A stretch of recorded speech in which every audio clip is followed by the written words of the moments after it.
Perkenalkan, nama saya Luma Diraisari Penyanti, nomor absen 22 dari kelas 11 IPS. Di sini saya akan membahas tentang biografi tokoh perjuangan proklamasi kemerdekaan Indonesia, yaitu Soekarno. Soekarno lahir di Blitar, Jawa Timur pada tanggal 14 Juni 1916 dan ia meninggal di Jakarta pada tanggal 7 Mei 1917 pada umurnya yang ke-54 tahun. Ia bernama lengkap Soekarno Kartodiwirjo, adalah tokoh perjuangan kemerdekaan Indonesia yang diberikan gelar oleh Joko Widodo pada tanggal 7 November 2014 kepada keluarganya di Istana Negara Jakarta. Soekarno lahir di Kamiswaye di Desa Suberdiran, Kecamatan Garum, Kabupaten Blitar, Jawa Timur. Namanya jika dijabarkan berarti Su yang artinya lebih, sedangkan Karni yang artinya banyak memperhatikan, dengan tujuan orang tuanya agar Soekarno lebih memperhatikan bangsanya yang kala itu masih dijajah oleh Belanda. Soekarno merupakan anak keempat dari 9 bersaudara.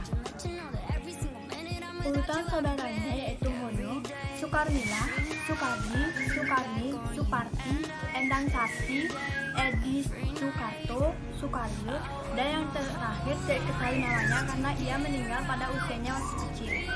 Ayahnya adalah bernama Kartodiwirjo, keturunan dari Eyang Oro, juru masak Pangeran Diponegoro.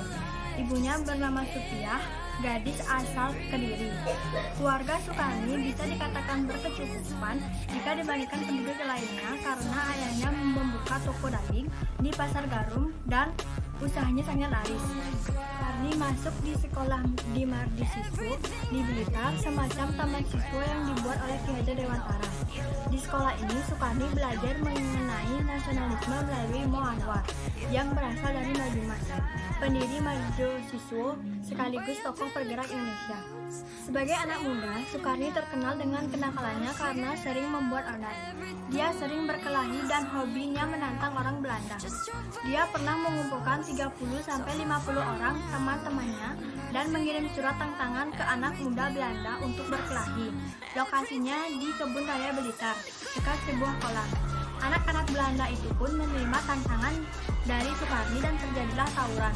Kelompok Soekarno memenangkan perkelahian tersebut dan anak Belanda yang kalah dicelempungkan ke kolam. Di sini saya akan menjelaskan tentang perjuangan Soekarno dalam proklamasi.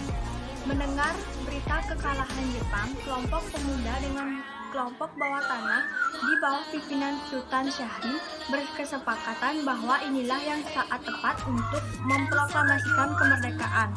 Soekarno, Wikana, dan kelompok pemuda lainnya mendesak Soekarno dan Hatta, tetapi mereka berdua menolaknya. Akhirnya terjadilah perdebatan yang sangat sulit dan berakhir dengan penculikan kedua tokoh tersebut dengan tujuan menjauhkan Soekarno dan Hatta dari pengaruh Jepang. Kedua pemimpin ini diasingkan ke Rengas Dengklok dengan kelompok pemuda yang dipimpin oleh Soekarno adalah salah satu sosok di balik terjadinya peristiwa Rengas Dengklok di mana golongan tua yakni Hatta dan Soekarno diamankan di wilayah Rengas Dengklok dengan tujuan menekan agar proklamasi segera dilaksanakan dan lepas dari pengetahuan Jepang.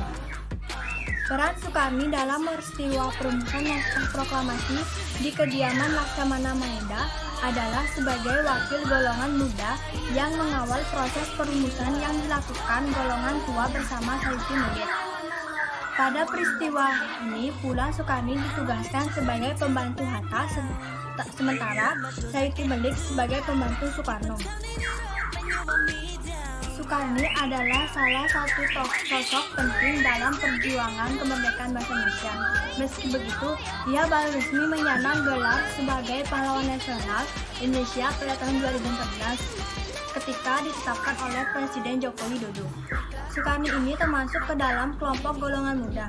Ia disebut-sebut sudah aktif memperjuangkan kemerdekaan bahkan sejak usianya yang ke-14 tahun.